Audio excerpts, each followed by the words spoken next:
Day 4 of the Formula 1 Shakedown in Barcelona now complete. Let's have a look back at today's running and break down the winners and losers so far. Now there's really only one team that we can start off with here. The team that has completed the most laps across the 4 days so far, and the team that currently holds the lap record for this test. And that's of course Mercedes. Kimi Antonelli and George Russell completed 90 laps and 78 laps respectively, with George Russell setting the overall fastest time of the test so far with a 16.445. Kimi Antonelli, who ran in the morning, completed a 17.081 and was initially the fastest before being usurped by George Russell in the afternoon. Mercedes have now completed 3 out of 3 allocated testing days, having run on Monday, Wednesday and of course today.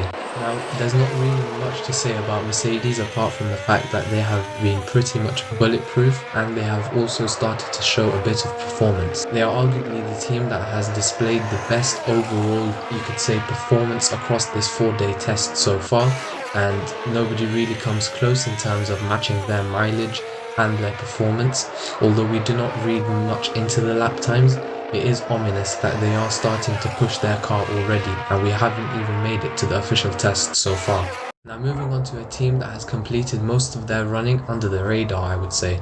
Charles Leclerc and Lewis Hamilton completed 83 and 87 laps respectively, and are only separated by about 0.4 of a second on day 4. Leclerc finished closest to the Mercedes pair, ending the day 3rd fastest, with Lewis Hamilton driving in the morning. He did end up 6th fastest, but I think the most notable aspect of his day was a brief spin on turn 10 on cold tyres, which was also captured by one of the photographers ironically.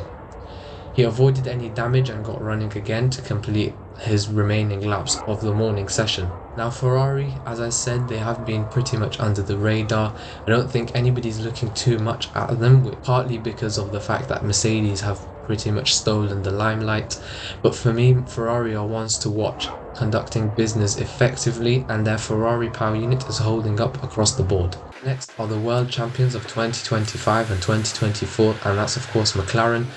Today they only ran Oscar Piastri in the car, who got his first outing in the MCL 40, completed 48 laps because of a fuel issue that he had in the afternoon, which is concern for the team considering it is the first time that they have run the car.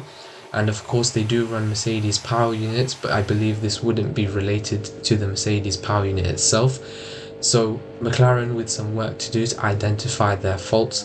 He completed a lap of 18.419, so about 2 seconds off the Mercedes. McLaren will be out tomorrow to complete their 3rd day, and we can expect them to split the running between Oscar Piastri and Lando Norris, who have so far all completed a day each. Another team that's been quietly going about their business is Racing Bulls.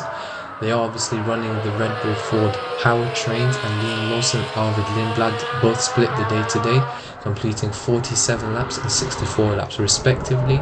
They were about 0.4 apart, similar to the Ferrari boys, with 18.4 and 18.8. Lawson drove in the morning stint, finishing 7th overall, and Lindblad took over in the afternoon, finishing 5th overall. Solid running for the Racing Bulls team. And before moving on to the last 2 teams, it's worth pointing out that Red Bull, Haas, Alpine and Audi were the 4 teams not running on track today. Red Bull, as we know, suffered from a crash on day 2, and they're waiting on spare parts which are expected to arrive later today or early next morning, meaning we do expect Max Verstappen to be running on the Friday, and he will hopefully get a full day's test as he's only driven in the wet so far on the Tuesday. Haas skipped the day due to mechanical issues on Wednesday. I'm assuming they wanted to dive deeper inside those issues and make sure that when they do go out on track again, they're not coming into any surprises. Alpine followed pretty much a bog standard routine, driving on one day and not driving on the other, so again we expect to see them on Friday. And Audi did not participate on Thursday, which means we will also see them tomorrow. Next up on the list is Cadillac, who ran Sergio Perez alone today. He completed 66 laps with a 21.024. I think signs are emerging that Cadillac, as we all know, they are a new team and they don't seem to have their reliability in a good place where they can start pushing their car and chasing a bit of performance. 21 is about 5 seconds of the pace setters that are Mercedes. Obviously it is early days, but it does seem like they are not very confident in their package to be able to push it in terms of reliability. Nevertheless, they did manage to get a solid number of laps today, and I believe they will be out tomorrow with Bottas and potentially Perez to complete their allocated 3 days. Now the one we have all been waiting for, and that's of course Aston Martin with their brand new Honda engine. Now it's safe to say it hasn't been going to plan so far for the Silverstone based outfit. Lance Stroll did manage to get out in the afternoon.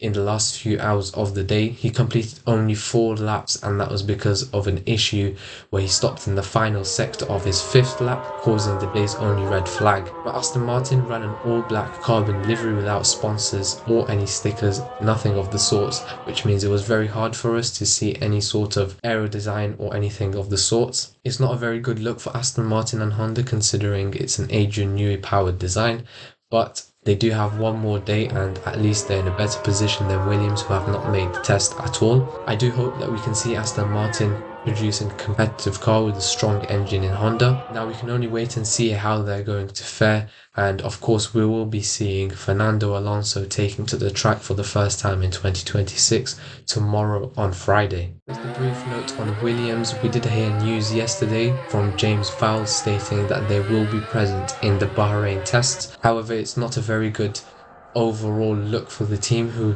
put so much effort into their 2026 Challenger and pretty much did not develop at all or bring any upgrades in 2025. There are rumours spreading that they are between 20 and 30 kilograms overweight, which could potentially cost them up to a second per lap, which is not very good. However, we do hope that they can fix their issues and not fall too far behind when the season starts and in the development race. So that wraps up day 4 of the Barcelona Shakedown. I hope you've enjoyed this video, and hopefully I don't get any issues in the rendering this time and the quality is more up to scratch. Thank you for staying this long if you're still here, and please remember to like and subscribe. We're trying to reach 1,000 subscribers by the summer break. Plenty more content to come, so keep your engines running.